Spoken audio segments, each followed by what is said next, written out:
പിന്നല്ലോ ഇത് ഏത് സ്ഥലമായാലും ഇമോഷൻ ഒരുപോലെയല്ലേ തീർച്ചയായിട്ടും. പക്ഷേ നമ്മൾ മുകളിൽ പോയി കാണുമ്പോഴാണ് ഇതിൻ്റെ വ്യാപ്തി മനസ്സിലാക്കുന്നത്. ഇപ്പോഴും വളരെയധികം പിന്നെ ചെളികൾ കൂടിയിട്ടുണ്ട്. അതിൻ്റെ അകത്ത് ആൾക്കാരുണ്ടോയെന്നൊന്നും അറിയില്ല. ബട്ട് നമ്മുടെ എല്ലാവരും അവിടുത്തെ വോളണ്ടിയേഴ്സ് ആയാലും ഭക്ഷണം കൊടുക്കുന്ന ആൾക്കാരായാലും ഇതിൻ്റെ പുറകിൽ പ്രവർത്തിച്ച എല്ലാവർക്കും ഹൃദയത്തിൻ്റെ ഭാഷയിൽ ഞാൻ നന്ദി പറയാം. അതൊക്കെ തീർച്ചയായിട്ടും അത് എങ്ങനെയാണ് വരേണ്ടത് അതാണ് ഞാൻ പറയുന്നത്. ഇന്ത്യ കണ്ട ഏറ്റവും ഒരു ദുരന്തങ്ങളിലൊന്നാണ്.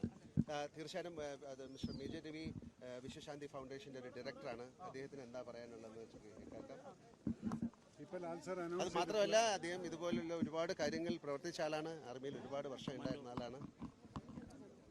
വിശ്വശാന്തി ഫൗണ്ടേഷൻ്റെ മാനേജിംഗ് ഡയറക്ടർ എന്ന രീതിയിൽ അദ്ദേഹം അനൗൺസ് ചെയ്തിട്ടുള്ള ഈ 3 കോടി എന്ന് പറയുന്നത് ഇത് വളരെയധികം മനുഷ്യസ്നേഹികളായിട്ടുള്ള കുറേ ആളുകൾ ഞങ്ങളുടെ വിശ്വശാന്തിയിലോട്ട് ഒരുപാട് പേര് അതിലേക്ക് തയ്യാറായിട്ടുണ്ട്. അതിലെടുത്ത് പറയേണ്ടത് ഡോഫ് കെറ്റിൽ ബോംബെയുടെ സുബോധ് മേനോൻ എന്നുള്ള വ്യക്തിയും അതുപോലെ തന്നെ ഓപ്പറേഷൻ രാഹത്ത് എന്നുള്ള ഒരു സിനിമയിൽ നിന്ന് അവരും കൂടി ചേർന്നിട്ട്. അപ്പോൾ ലാലേട്ടൻ്റെ ഇപ്പോൾ ഒരു കാര്യം പറയാൻ ലാലേട്ടൻ പറയാത്തത് നിങ്ങൾ ഇവിടുന്ന് ചോദിച്ചു ഇവിടെ അറിയുന്ന സ്ഥലമല്ലേന്ന്. ഇപ്പോൾ അവിടെ നോക്കിക്കൊണ്ടിരിക്കുന്ന സമയത്ത് ആ മുണ്ടക്കൈയിൽ സ്കൂൾ കണ്ടപ്പം എന്നെ നോക്കിയിട്ടൊന്ന് കണ്ണ് നിറയുന്നത് ഞാൻ കണ്ടു. അതുകൊണ്ട് വിശ്വശാന്തി ഫൗണ്ടേഷൻ്റെ മാനേജിംഗ് ഡയറക്ടർ അദ്ദേഹത്തിനോട് ചോദിക്കാതെ തന്നെ ആ സ്കൂൾ ആ LP സ്കൂൾ റീജനുവേറ്റ് ചെയ്ത് റീബിൽഡ് കൊടുക്കുന്നതും കൂടെ വിശ്വശാന്തി ഏറ്റെടുക്കുകയാണ്.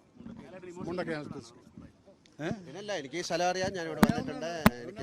എനിക്ക് കുറച്ച് കാര്യങ്ങളൊക്കെ അറിയാവുന്ന ആൾക്കാരുണ്ട്.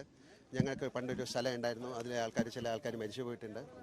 ദുരിതാശ്വാസ പ്രവർത്തനത്തിന് എല്ലാവരും ഒറ്റക്കെട്ടായി നിൽക്കേണ്ട ഒരു സാഹചര്യം കൂടിയുണ്ട്. ഈ സ്കൂളിലൊക്കെ 50,000 കുട്ടികളാണ് മിസ്സായി പോയിട്ടുള്ളത്. ഒരുപാട് ഇമോഷൻ നമ്മളിന്ന് കാണുന്നുണ്ട്. ഇനി എങ്ങനെ മുന്നോട്ട് പോകുന്നതാണ് ആഗ്രഹം? അതാ ഞാൻ പറഞ്ഞത്. നഷ്ടപ്പെട്ടത് ഒന്നും നമുക്ക് തിരിച്ചെടുക്കാൻ പറ്റില്ല. ഇനി മുന്നോട്ടുള്ള അവരുടെ ജീവിതത്തിനെ നമുക്ക് എങ്ങനെ മെച്ചപ്പെടുത്താൻ പറ്റുമെന്ന് നമ്മൾ തന്നെയാണ് ആലോചിക്കേണ്ടത്. നിങ്ങൾക്കും ആലോചിക്കാം, എല്ലാവർക്കും ആലോചിക്കും. ഒരു ചെറിയ കുട്ടികൾക്ക് വരെ